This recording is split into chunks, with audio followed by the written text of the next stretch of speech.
Gadisa mengemudikan mobilnya dengan santai.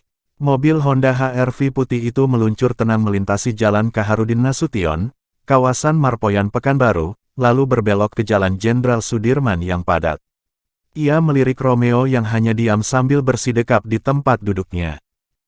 "Dingin ya Rom," tegur Gadisa. "Asenya aku matiin aja ya."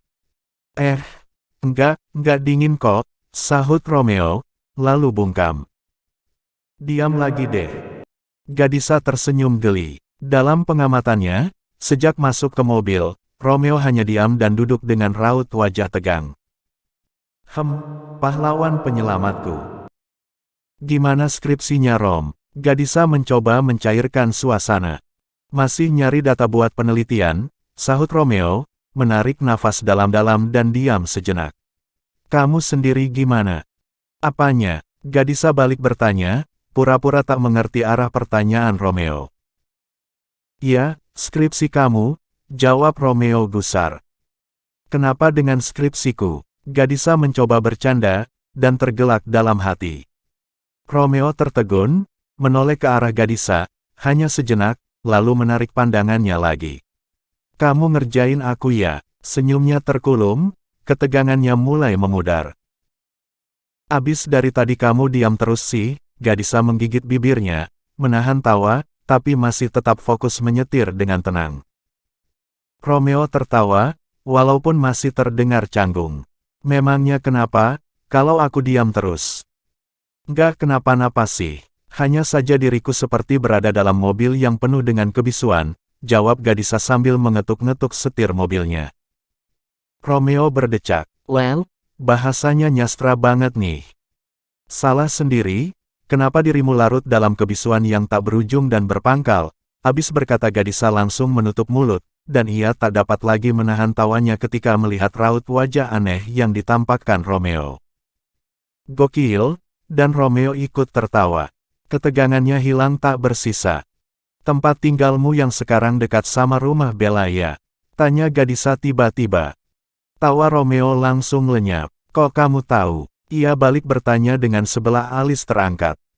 "Ia dikasih tahu Bella lah." "Oh, gitu. Bella senang banget lo tinggal dekat sama kamu."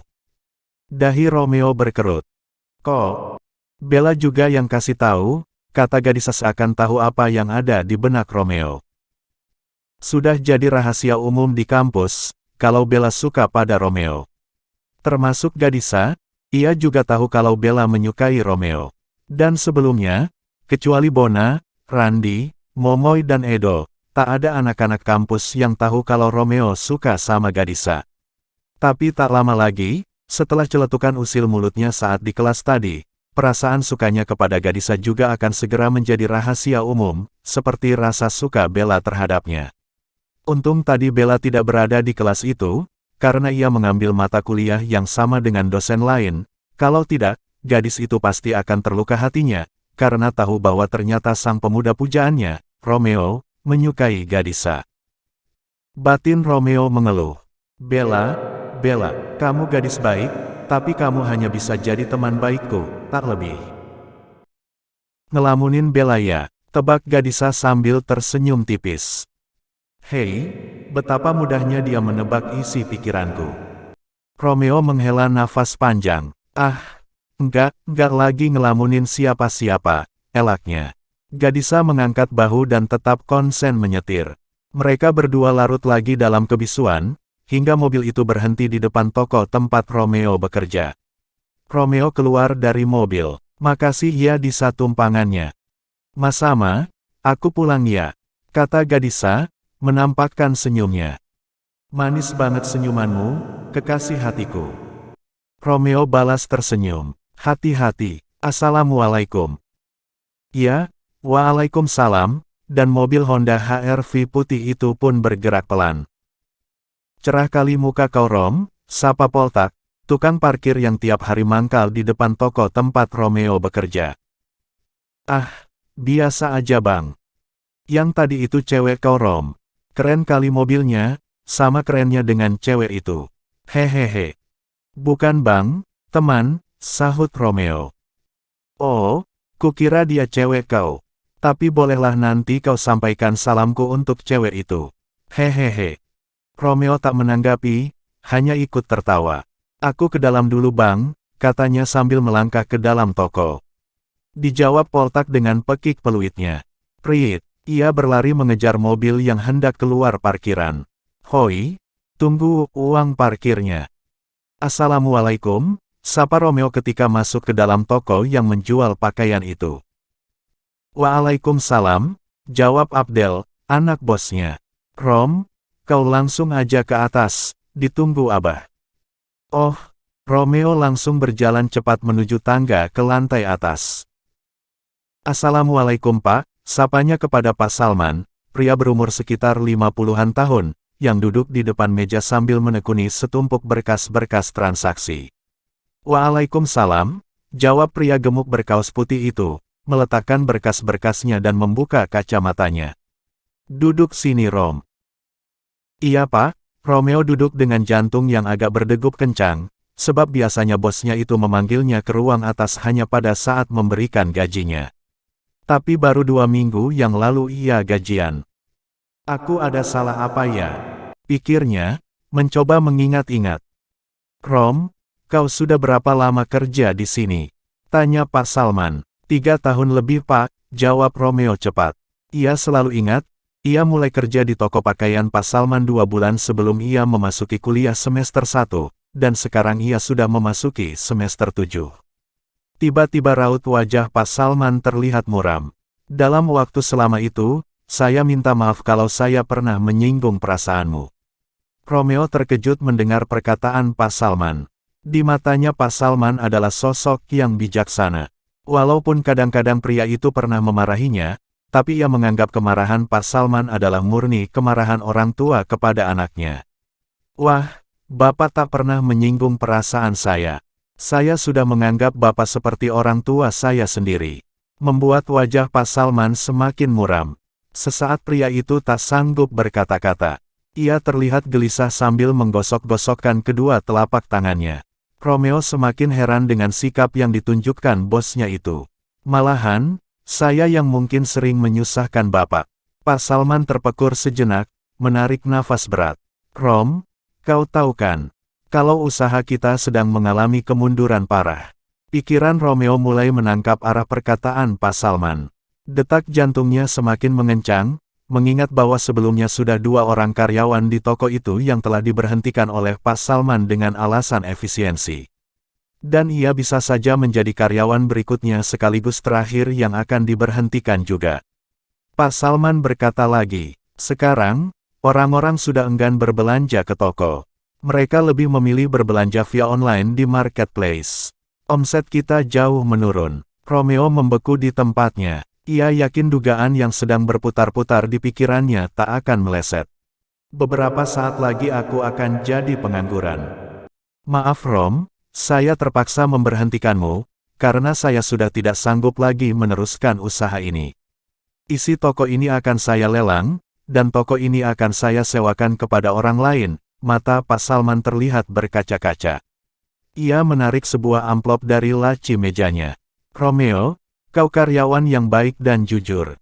Saya hanya bisa memberimu pesangon sebulan gaji. Terimalah.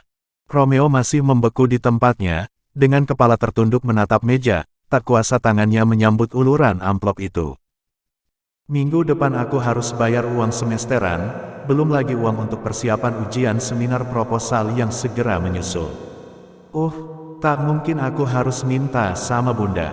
Beban Bunda sudah sangat berat. Balkis terpaksa tidak bisa kuliah tahun ini. Dan aku benar-benar pengangguran sekarang. Ya Allah. Terimalah Rom, Pak Salman meletakkan amplop itu di depan Romeo. Romeo mengambil amplop itu dan mengangkat wajahnya. Terima kasih Pak, ucapnya sambil mencoba tersenyum, tak berhasil karena raut wajahnya tetap terlihat sedih. Saya bisa memahami keadaan Bapak. Terima kasih kau sudah mau mengerti Rom, sahut Pak Salman. Maaf Pak, masih ada yang bisa saya lakukan untuk Bapak, untuk toko ini, untuk yang terakhir kalinya. Ucap Romeo, sungguh berat ia meninggalkan pria yang sudah dianggapnya sebagai orang tua itu. Kau memang anak baik Rom, kata Pak Salman terharu. Tapi sebentar lagi toko ini juga akan tutup. Besok stok barang yang tersisa akan mulai dilelang. Kau boleh pulang, Rom. Romeo berdiri lalu membungkuk, dan mencium tangan Pak Salman dengan keharuan yang menggumpal di dada. Kalau begitu saya permisi pulang dulu, Pak. Iya, Rom, silahkan. Setelah ini jangan segan-segan main ke rumah Bapak ya. Insya Allah, Pak. Saya permisi dulu. Assalamualaikum. Waalaikumsalam. Romeo berjalan cepat menuruni tangga, menghampiri Abdel. Del, aku pulang dulu, katanya sambil menepuk bahu Abdel. Iya, Rom. Sorry ya, kami terpaksa menutup toko ini, sahut Abdel sedih. Tak apa-apa, Del. Aku pulang dulu. Assalamualaikum. Waalaikumsalam. Romeo melangkah keluar toko, dan segera disapa Poltak lagi. Hei Rom, mau kemana lagi kau? Katanya sambil merapikan tumpukan lembaran uang 1000-an lusuh di tangannya. Aku pulang dulu, Bang. Hah, pulang? Macam mana pula kau ini? Baru saja masuk kerja sudah mau pulang lagi. Aku sudah tak kerja di toko ini lagi, Bang. Kau dipecat, diberhentikan, Bang. Ya sama sajalah itu. Tapi kenapa Pak Salman mau menutup toko ini dan disewakan ke orang lain? Kalau gitu, nanti kau minta kerja lagi lah sama si penyewa baru itu. Iya, Bang. Lihat nanti aja. Aku pulang dulu, Bang, kata Romeo sambil melangkah ke jalan raya. Iya ya, sahut Poltak sambil memasukkan tumpukan uang 1000-annya ke dalam saku rompi kuningnya. Rom, jangan lupa pesanku yang tadi. Romeo menoleh. Apa? Pemuda kurus sekitar 25 tahun itu cengengesan. Sampaikan salamku sama cewek yang mengantar kau tadi ya. Romeo tak menyahut, hanya mengangkat tangan kanannya dan terus melangkah. Masa bodohlah Bang Poltak, apa kau tak tahu kalau kepalaku ini sedang pusing? Pusing. Rom, kenapa kau tak naik angkot? Bisa gempor kaki kau nanti jalan kaki kayak gitu. Kaki yang gempor tak masalah, Bang. Ini otakku yang lagi gempor. Pengangguran, oh pengangguran.